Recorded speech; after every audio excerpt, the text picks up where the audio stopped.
What is up, YouTube? Welcome back. Karam's Reef. I am excited to be posting a video and kind of updating you guys on how the reef has been doing. It's been some time now. I believe I'm coming up to 2 weeks without posting this tank and updating you guys. But first thing first, I really want to just let everybody know that I appreciate all the support. Grateful for the opportunities that I've had to interview others that are within the reefing community and be able to share their story as well, and how they maintain their reef tanks. So I really want to thank everybody, and just the support that I've been getting with getting this channel up and going. Um, so a few things that I've been kind of playing around with this tank, and I'm excited to share that with you guys. I am proudly and sadly at my max capacity for this tank. Um, Throughout my journey when starting the reef tank, especially this one, 75, I went through a lot of challenges, whether that's in the beginning when you're cycling the tank took way too long to cycle, but patience is key. Or when you're dialing in your dosers and figuring out how to keep your alkalinity, calcium, and magnesium stable. Or when it comes to just seeing how the tank evolves and matures. A lot of challenges.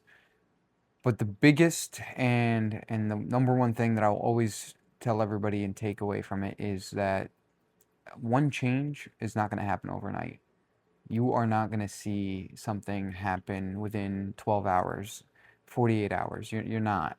Um, Things will change with the long period of waiting and keep doing what you're doing, right? And so having this tank started and putting in so many, as I go on, time goes on, you collect so many different corals, you collect all these different pieces that you like at shows, um, and then suddenly you're at you have created something that is precious to you. So that's where the 75's at now. I've collected so many different pieces, so many different memories, and I'm really happy and grateful. Always grateful for where where certain tanks are at. You keep doing it because you may be going in a straight line, and sometimes you'll hiccup and go make a curve line. So, anyways, my ADHD's picking up here. I really want to focus on the new addition that I added into the tank and explain how these new additions have been helping me, especially with the challenge of nitrates and phosphates. Now, a lot of you guys know, especially starting this channel out, originally my main focus was, well, my main challenge was nitrates and phosphates. They were bottoming out. I had a good loadout for the tank, and running a skimmer, running a refugeium, you turn one off, you disable, you kind of play around with things. I was just constantly either way too high because I was feeding way too much, or I was way too low. And that's, it's being low is doing the bare minimum. So a lot of things were going on and happening in the tank that I was just not able to really understand. I wasn't able to draw a picture. And so I just kept on changing things. And obviously with change, you wait a time period and then you see how things react. But the biggest thing was creating the consistency within that change. So when I was feeding heavy, I needed to feed heavy for a week or two. Or if I was doing hands off, or if I was dosing certain products, I needed to be able to do it for X amount of period. And so I just over time just started like feeling like it was a lot. And I kept on looking at my tank and I was like, okay, well, maybe, maybe I'm missing something. And so, of course, I had a beautiful opportunity that I could not pass up, and that was picking up the gem tang and the fox face. And I was like, well, maybe if I add just two more fish into the mix and see what would happen. Now, of course, that raises so many different questions, so many different challenges that you start to think about. You do research. You start from zero. Um, what if my yellow tang would fight the gem tang? What if the yellow tang fights the fox face? Because my blue hippo and my tamini, they're model citizen in the tank. It was my main concern was the yellow tang, and adding that gem tang in was going to be, something that was a little bit shaky. Um, but anyways, with with a lot of research and understanding with time, I was like, all right, let's just do it. Let's just go for it. Let's see what the outcome is. Um, Very grateful that with the addition of those two fish, I barely saw any aggression.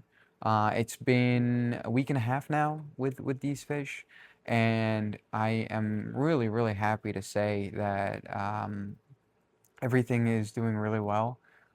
Fingers crossed, obviously, knock on wood.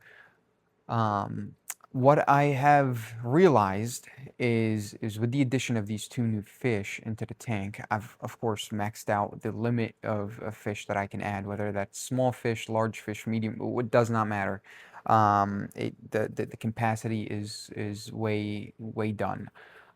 So sad part is I can't add any more fish, but here are the good parts of the addition.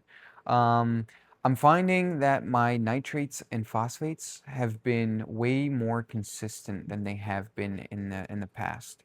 I did look into phyto dosing. I turned off my skimmer, and now the tank is just running mainly off of the refugeium and a couple of other like polyfilter that I'm running. I am running Purigen as well, but that's mainly because of other things in the tank. Just to kind of eliminate things that you think that may not be nitrates and phosphates. Maybe a little bit confusing. But long story short, with the addition of these two fish, so far I have seen the tank just do so much more stability. Whether that's with the algae that I was growing on the side of my sand bed, or the cyana that I was growing randomly because of the imbalance slash diatoms, that just kind of all disappeared.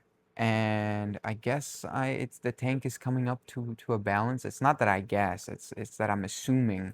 I guess those are two things. But they're finding the balance, and it's that middle line where things are just happy now.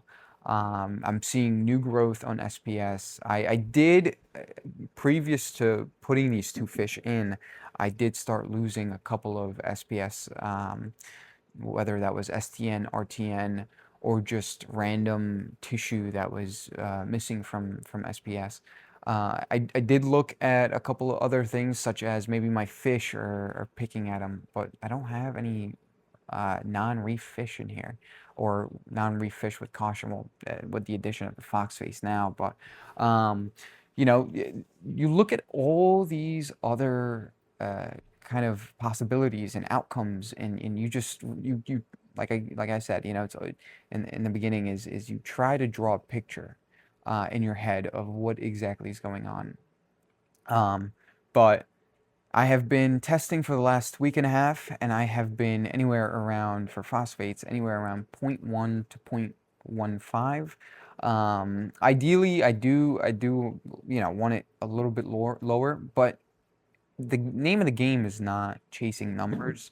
That's against of what I just don't like chasing numbers at all. And so numbers for me mean really nothing. It's just understanding at what level, value do my corals prefer. And so I'm finding 0.1 to 0.15 seems to be the value for them. Um, Now, other things that I have noticed, especially after turning my skimmer off, is that of course, it's being more stable. But one thing that I was afraid of was my pH skyrocketing either down. Actually, it wouldn't be going up, it would be going down because I was using the CO2 method as well, CO2 reactor. And so having the skimmer offline, I kind of ran into an issue of, okay, am I going to have a problem with my pH? But thankfully, my pH has been pretty stable as well, pretty high up in the 8.3, 8.35 during the day when the lights are on, and then all the way down to 8.1 high ones during the nighttime. So it's not something that I'm mainly concerned about right now. But other than that, other things that I start to really notice is coloration started to really come back. A lot of polyp extension, like a lot. I wasn't lacking it, but I wasn't getting it from almost, you could tell, like you just wouldn't be able to see the potential of the SPS polyp extension. Um, and so now having the skimmer offline, for some reason, they've just been extending a lot more. Now with the skimmer offline, I am running a refugeium 24/7, and that doesn't turn off. Um, I'm still monitoring and understanding how the growth for the refugium is going to get affected, whether that's going to be increasing, of course, that's what I would assume, or whether that's going to be decreasing, but I'm not really sure exactly just yet. Um, some other things now that I am done talking with nitrates and phosphates is fragging. I am getting to a point, especially my 40-gallon cube. I have a lot of soft corals in there, and they are just growing very, very quick. And so hopefully I could be making a video for you guys pretty soon in regards to how to frag, or just to show you guys how I frag. Not necessarily how to, but just kind of another concept of seeing how other reefers do it. Um, but really, that is about it. I'm about to actually get my setup ready for about a 2-3 day away vacation, and so it'll be all remote. I did pick up a power generator, mainly because we've been losing a lot of power recently within like the last week as well, and I don't wanna run into a risk where I have an issue with that. And so yeah. Other than that, really, I'm making some videos here and there, thinking about ideas. So if you guys have any suggestions, please leave them in the comments. I would love to go on live and talk to everybody, be able to communicate. So maybe that's in the cards as well. I'm extremely active on Instagram and constantly on there. Uh, so if you guys would like to reach out to me, it's extremely easy on there. And yeah, other than that, guys, I appreciate all the support like always, and I thank everybody for watching this tank. I'll catch you guys on the next video. Happy reefing.